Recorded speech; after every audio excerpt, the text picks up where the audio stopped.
नमस्कार दोस्तों। जैसा कि आपको पता है कि उत्तर प्रदेश पुलिस कांस्टेबल भर्ती से संबंधित जो नोटिफिकेशन है वो आउट हो चुका है। अब इसमें एक जो कैंडिडेट हैं इनके लिए उहापोह की स्थिति है कि एज का क्या मामला है। एज में तो छूट मिलने से रही, क्योंकि इससे पहले भी आपसे बता चुके थे जो स्पोर्ट का ऑनलाइन चल रही थी, उसमें भी उसने एज को लेकर कोई मामला नहीं किया। एज को उसने 18 से 22 ही रखा है। तो इसका मतलब ये था कि जो कांस्टेबल की या एसआई की आएगी उसमें एज का तो कतई उम्मीद करना ही ना चाहिए। अब बात आती है कि इसमें हाई कोर्ट ने फैसला क्या दिया है। तो 21 नवंबर को हाई कोर्ट में एक याचिका दायर की गई थी और उसका अभी कल परसों उसका फैसला आया है। तो हाई कोर्ट ने ये कहा है कि ये भर्ती बोर्ड और सरकार जाने। कौन जानेगा? भर्ती बोर्ड और सरकार जाने। लेकिन हाँ, सरकार इतना करे कि लड़कों के साथ गलत ना हो, ये उसने हिदायत दी है। अब इसके लिए आप ट्यूटर करो, आप धरना करो, आप प्रदर्शन करो, आप कुछ भी करो, अपने दिमाग में इतना ज़रूर रखना कि शासन प्रशासन से आप लड़ नहीं सकते। और अगर आपने योगी जी की एक वायरल हो रहा है, एक शॉर्ट वायरल हो रहा है, एक क्लिप वायरल हो रही है कि उसमें उन्होंने एक लड़का कोई है तो उनकी रैली पे वो बैनर दिखा रहा है कुछ, तो उसमें उन्होंने सीधे कहा है कि जिंदगी भर बेरोजगार रहोगे अगर ये हरकत की। तो यदि आपने ऐसा कुछ किया, जैसे संसद भवन वाला मामला आपने सुना होगा कि संसद भवन में वो बेरोजगार थे, उनको लगा कि मैं नौकरी चाहिए, गूंगी बेंगी सरकार हो गई है, इसको सुनाना है, बम फोड़ेंगे। तो न फोड़ पाओगे। आपको जो लीगल हो, जो लीगल तरीके से काम हो, ट्विटर का मामला है तो ट्विटर में आप हिस्सेदार बनिए, लेकिन उससे पहले आप अपनी तैयारी को रखिए। ऐसा ना हो कि ट्विटर का निष्कर्ष कुछ निकले ना और आपके ये जो 45-50 दिन है ये भी चले जाए, ये भी चले जाएं। तो हाई कोर्ट का फैसला याद रखना है कि उसने बिल्कुल सरकार को छूट दे दी है कि आप अपने हिसाब से कर सकते हो, लेकिन लड़कों के साथ गलत ना हो, इसका थोड़ा सा ख्याल रखिएगा। और भर्ती बोर्ड में बात जब पता की गई कि भर्ती बोर्ड की एज का क्या इशू है, तो उसने भी यही कहा है कि हमारा कोई रोल नहीं है, ये सरकार जाने। सरकार हमें देती आदेश, उसी के अनुसार हमने 18 से 22 3 साल ओबीसी के लिए, 5 साल एससी के लिए निर्धारित कर दिए। इसमें हमारा कुछ अब वैसे भी एज का मामला या एज रिलैक्सेशन या एज में छूट, ये मुद्दा किसका है? सरकार का। सरकार ही तो कानून बनाती है, सरकार ही तो अधिनियम लाती है, सरकार ही विधेयक लाती है, वो पारित होता है, वो कानून बन जाता है। तो सरकार जब लाएगी तब बनेगा। हाँ, एक काम आप कर सकते हो कि यदि सरकार तक आपको बात पहुंचानी है, हालांकि पहुंच चुकी है, ऐसा नहीं कि नहीं आपने नहीं पहुंचाया तो अभी बाकी रह गई, आप करोगे तभी पहुंचेगी, पहुंचाने वाले पहुंचा चुके हैं। एक काम आप कर सकते हो कि आपके जो क्षेत्र के विधायक हैं, आप उनसे, जहाँ आप क्षेत्र में हो, ऑफलाइन कोचिंगों में होगे, वहाँ से उन टीचरों को लीजिए, डायरेक्टरों को लीजिए, उन डायरेक्टरों और टीचरों के साथ विधायक के ऑफिस पहुंचिए और उस विधायक से इस बात को रखिए, क्योंकि विधायक का संपर्क सीधे रहता है सीएम से, आपको पता ही है।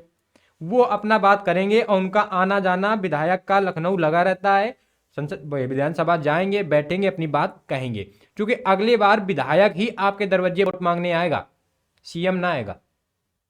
वो बाद में कौन बनेगा सीएम उसकी बात की बात है, पहले विधायक आएगा। तो उससे आप ये बात कहिए कि यदि आपको विधायक बनना है अगली दफा, तो आप इस मुद्दे को विधानसभा में रखिए।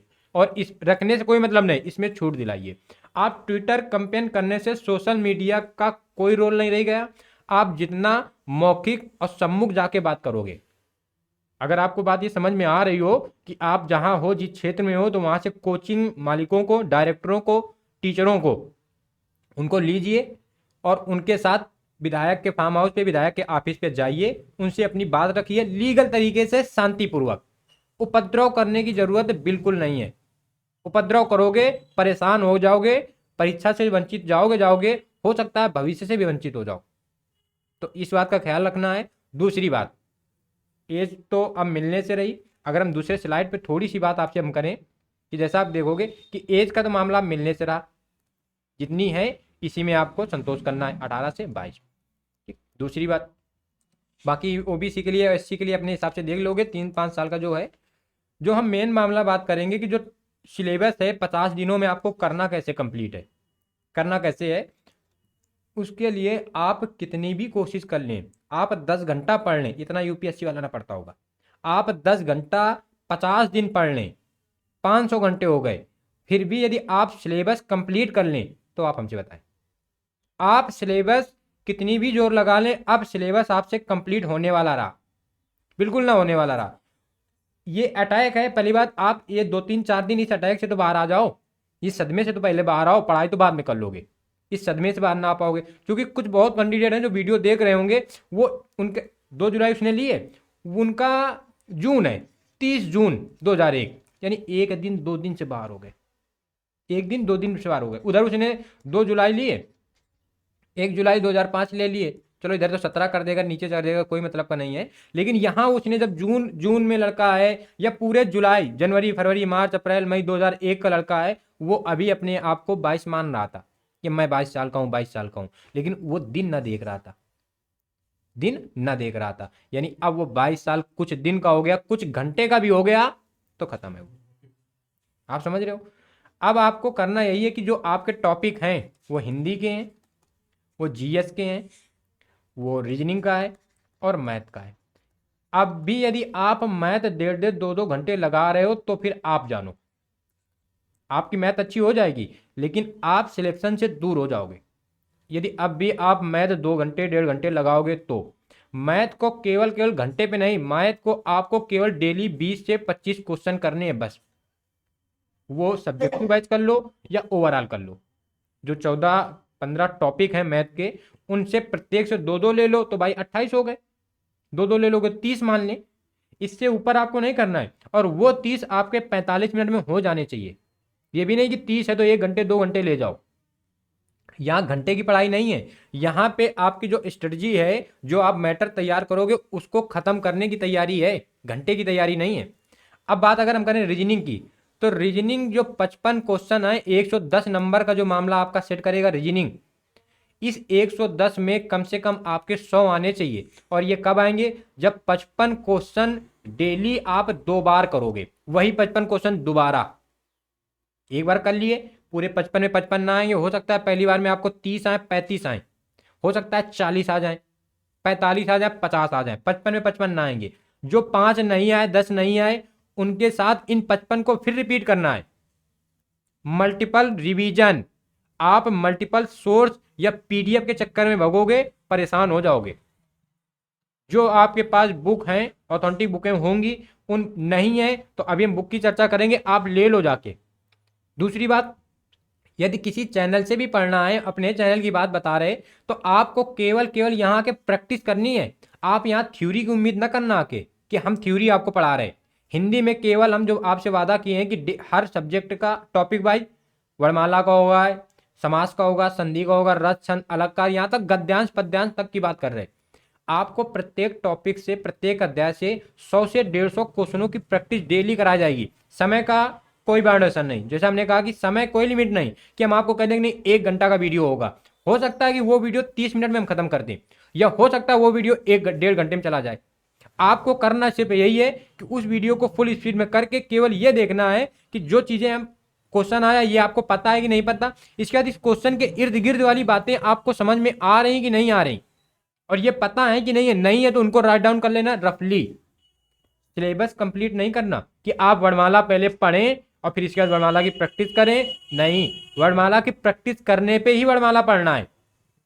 अब बात कर लें हम जैसे जीएस की, तो जीएस में अहम रोल रहेगा यूपी का। कहने वाले आपसे कहेंगे कि 2 नंबर आएंगे, 3 नंबर, तीन क्वेश्चन आएंगे, वो पेपर नहीं बना रहे। अगर उनमें कोई उनका रिश्तेदार पेपर बना रहा हो तो फिर आप उनकी बात मान लो। और यदि आप प्रीवियस ईयर के अनुसार काम करोगे तो कम से कम 4 से 5 क्वेश्चन आएंगे, यानी 8 से 10 नंबर केवल आपको यूपी देगा। हाँ, आप समझ ना पाओ कि ये यूपी का क्वेश्चन है, आप ना समझ पाओ, आपसे वो कह देगा कि मगध के जो महाजनपद हुए, उस महाजनपद में उत्तर प्रदेश में कितने महाजनपद थे? अब आए 8। अब आप कहते हो ये तो हिस्ट्री का है, लेकिन ये उत्तर प्रदेश का है, क्योंकि जब उत्तर प्रदेश का इतिहास पढ़ोगे तो उसमें ये सबसे प्रमुख क्वेश्चन बनेगा। आप ना समझ पाओ कि नहीं ये यूपी का था। और बहुत होता है कि इकोनॉमिक्स का क्वेश्चन या पर्यावरण का क्वेश्चन समझ ही नहीं पाता लड़का कि ये भूगोल का क्वेश्चन है, पर्यावरण का है कि इकोनॉमिक्स का है या बायो का है, ऐसे शब्दावली आ जाती हैं। ये बात समझ में आई? जीएस में आपको पहले क्या करना है, यूपी। यहां पे बात करते हैं यूपी, आपको 4 से 5 क्वेश्चन दिलाएगी, यानी 10 नंबर तक आपका मामला सेट कर देगा। यूपी के बाद बायो, यूपी के बाद बायो, बायो के कम से कम 5 से 6 क्वेश्चन निश्चित ही आपको मिलेंगे बायो के। और एक यूपी पे नहीं, यदि आप पिछले कई वर्षों से पेपर दे रहे हो, या 2022 में तो मुश्किल से 1 या 2 पेपर दिया होगा आपने, इससे ज़्यादा दिए होंगे तो बात अलग की है, बाकी एक दो पेपर वनडे एग्जाम के दिए होंगे, एक किसी किसी का एक मुश्किल पड़ा होगा। बायो के जो क्वेश्चन हैं वो 5 से 7, जैसे दिल्ली पुलिस की बात करते हैं, दिल्ली पुलिस में कम से कम 8 से 9 क्वेश्चन बायो से थे। जिसने दिया है उससे आप एक बार मिलिएगा। बायो तो यूपी स्पेशल के बाद बायो, यूपी स्पेशल के बाद कितना हो गया बायो। अब बायो के बाद आपको करंट, और करंट 1 ईयर की, करंट 1 ईयर की, और 1 ईयर में आप क्या करोगे कि एक पत्रिका आती है पीडी, आप पीडी ले लोगे, और इतनी बेहतरीन पत्रिका है कि जब आप पीडी लोगे, प्रतियोगिता दर्पण करके नाम है पीडी पे, प्रतियोगिता दर्पण, तो जब आप उसको कर रहे होगे ना तो आपका कांस्टेबल का कोई भी क्वेश्चन करंट से बाहर ना होगा। वो धोखे से गलत हो जाए तो हो जाए, और 2-3 क्वेश्चन ऐसे होंगे जो आपको आ रहे होंगे, आपने गलती से ओब्लिक कर दिया, या उस समय थोड़ा सा माइंड ना काम किया, प्रेजेंस ऑफ माइंड ना काम किया, धैर्य ने साथ ना दिया और क्वेश्चन गलत हो गया, तो वो अलग की बात है। 2-4 क्वेश्चन इधर उधर जाएंगे, उसमें अपने को परेशान नहीं होना है।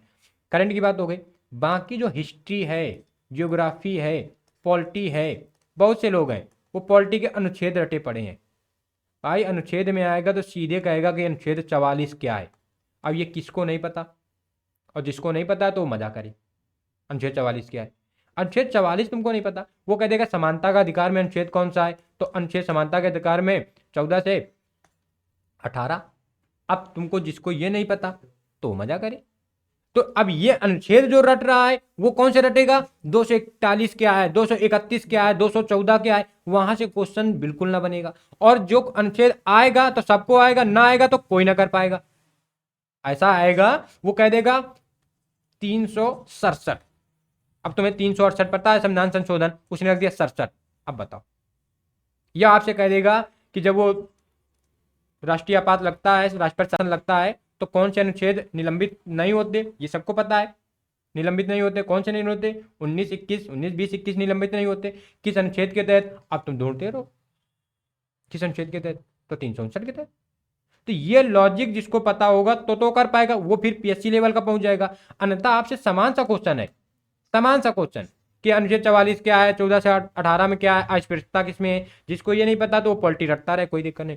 जियोग्राफी में समान सी बात पूछेगा, कोई ज्वालामुखी का नाम दे देगा, कोई पर्वत का नाम दे देगा, किसी झील का नाम पूछ देगा, खत्म काम है।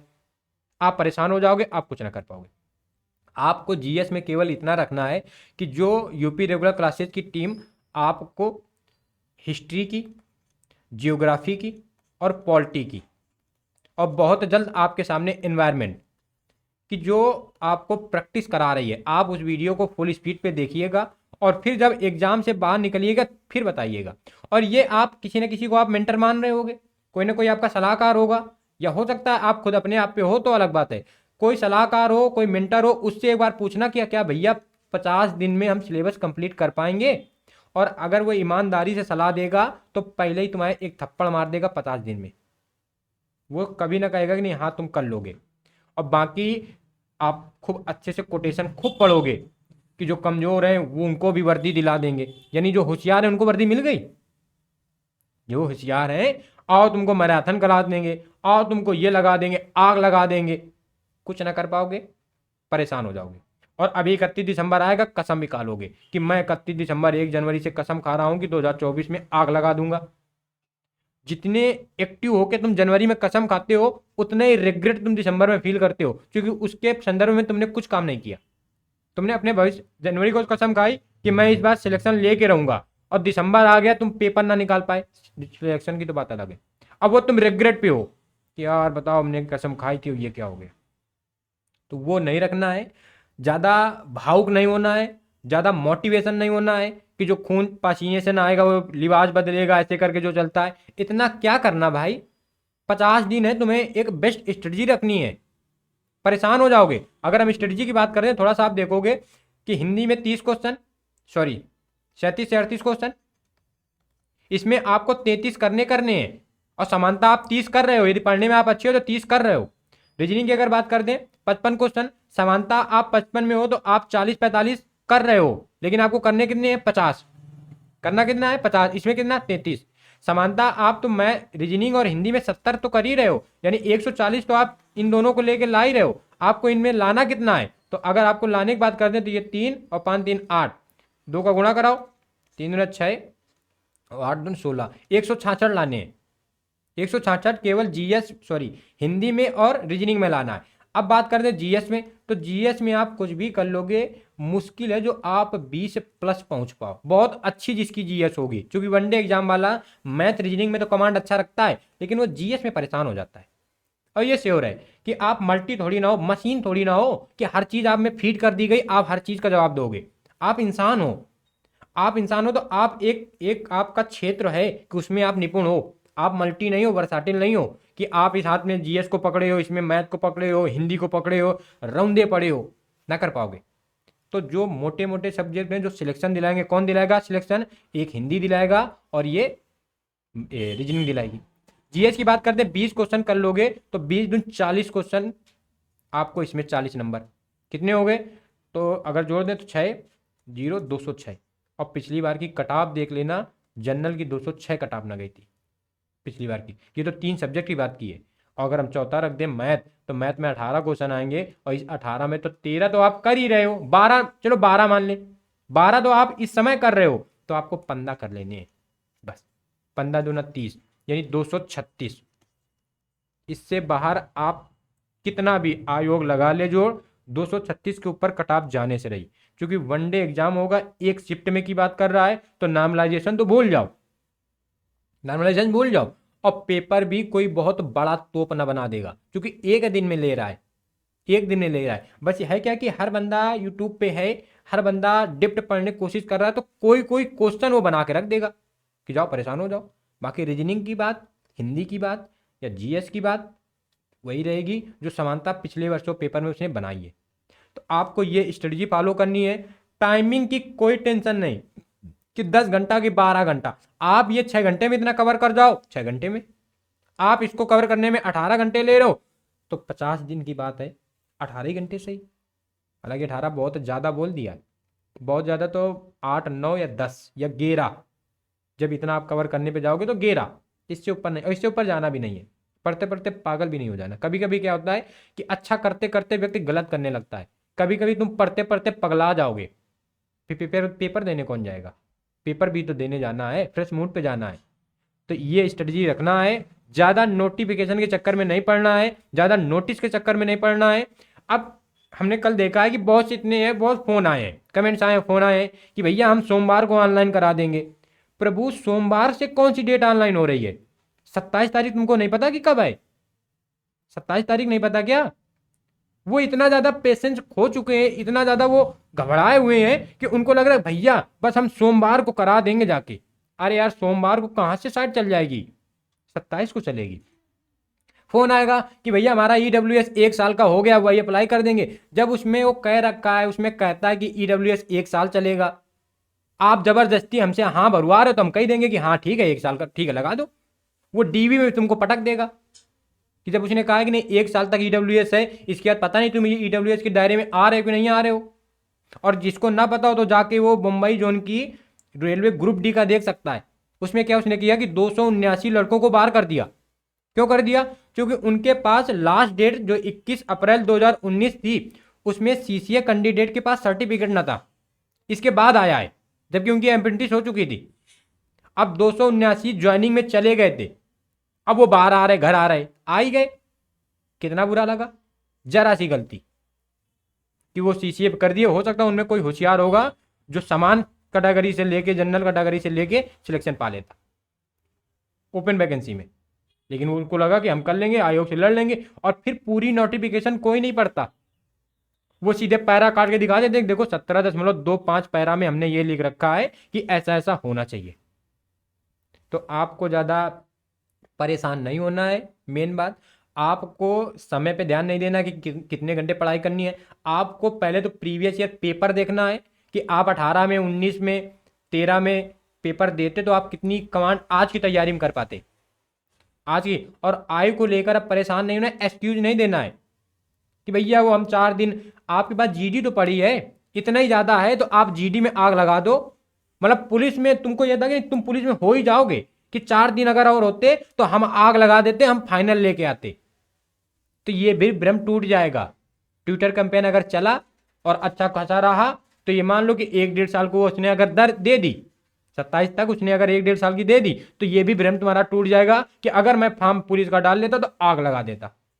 तो ज़्यादा परेशान नहीं होना है, ओवर पे नहीं आना है, भावुक नहीं आना है। इसके बाद अगर कांस्टेबल जा भी रही है तो परेशान क्यों हो सकता है तुम्हें बड़ी नौकरी की तलाश है, छोटी मिल जाएगी तो उसी में तुम खो जाओगे। तुम्हें बड़ी नौकरी की तलाश होगी, तुम्हारे लिए दरवाजे खुले हैं। यूपीएससी, यूपीपीएससी, आरओ, डीएसपी बनोगे। कांस्टेबल में क्या है यार, डीएसपी बनोगे। तो बी पॉजिटिव, ज़्यादा व्यक्ति को नकारात्मक भी नहीं होना है और ज़्यादा हमेशा व्यक्ति को पॉजिटिव भी नहीं होना है। बैलेंस पे चलना है, जिंदगी है, स्लोली स्लोली अपने साथ चलती रहेगी, जहां वो ढलने ढल जाए। लेकिन शासन प्रशासन से लड़ने की डायरेक्ट हिम्मत ना करना, ये बात अपने जहन में रख लेना। लड़ ना पाओगे। लीगली तरीके से जो काम करना लीगली करना। जो जैसे हमने बताया कि आप अपने क्षेत्र के विधायक से मिलो, आप अपने क्षेत्र के सांसद से मिलो, आप अपने क्षेत्र के जो और जो नेता हैं उनसे मिलो, उनके माध्यम से आप जाके ये बात रखवाओ तो कुछ हो सकता है। बाकी आप सर पटक दो, कुछ ना होगा। अब आगे जो वैकेंसी है इस चक्कर में क्या, दूसरी बात, लड़का परेशान है, उसको लग रहा है कि यार जीडी भी है, और जैसा कि हमने अपने एक वीडियो में कहा भी था कि एक समय ऐसा आएगा कि आपके पास 8 वैकेंसी होंगी और डिसाइड ना कर पाओगे कि किसको हम लें, किस में फॉर्म डालें, कौन सा पेपर निकालें। अब तुम्हारे एक हाथ में जीडी रखी थी ऑलरेडी और दूसरे हाथ में उसने कांस्टेबल थमा दी। अब तुम्हारे दोनों हाथ भरे हैं। अब तुम नहीं समझ पा रहे हो कि यार किसको पहले लें, क्योंकि जीडी की तैयारी तुम कर रहे थे, अचानक एक कांस्टेबल आ गई और हर एक का सिलेबस थोड़ा सा अलग है, ये आपको पता है, हमें बताने की जरूरत नहीं है, ज़्यादा हम आपका टाइम ना लेंगे। एक में पहले जीडी थी, अब कांस्टेबल आ गई। और इन केस दिल्ली पुलिस का आप दे ही के आए हो, इन केस दिल्ली पुलिस का रिजल्ट आ गया तो अटैक की वजह से दिल बाहर आ जाएगा, झेल ना पाओगे। होना कितने को है, 7500 का। कितने का होना है, 7500 का। चलो पहले में वो ले भी लेंगे अगर 3 गुना 4 गुना 5 गुना, लेकिन लेंगे तो 7500, तो उनमें तो छटनी करेंगे करेंगे। जैसा कि अभी आपने देखा होगा बीएसएफ आईटीबीपी इनके मेडिकल चले, टाइपिंग हुई और ये सब हुआ तो लड़कों को लगा कि मैं हो गया, फाइनल कटऑफ आ गई है। पता कर लेना कितनों का हुआ है, कितनों का हुआ है। पहले कटऑफ चली गई, 35 चली गई, 39 चली गई, 40 चली गई, सबको लगा कि मैं तो हो गया। अब तो इसमें नहीं पढ़ना है, पेशेंस नहीं खोना है, बी पॉजिटिव रहना है, किसी मेंटर के साथ रहना है जो आपका दोस्त हो, अच्छा हो, बढ़िया हो, सही सलाह दे पाए, उसका साथ लेना है और उसी के अकॉर्डिंग आपको काम करना है। बताने वाले बहुत बताएंगे कि आओ आग लगवा देंगे, आओ तुमको कोहराम मचवा देंगे, परेशान नहीं होना है। ऐसी सर्दी है, ना तो पसीने से नहाना है और ना पानी से नहाना है, कूल रहना है। ठीक, आई होप आपको ये बातें समझ में आई होंगी।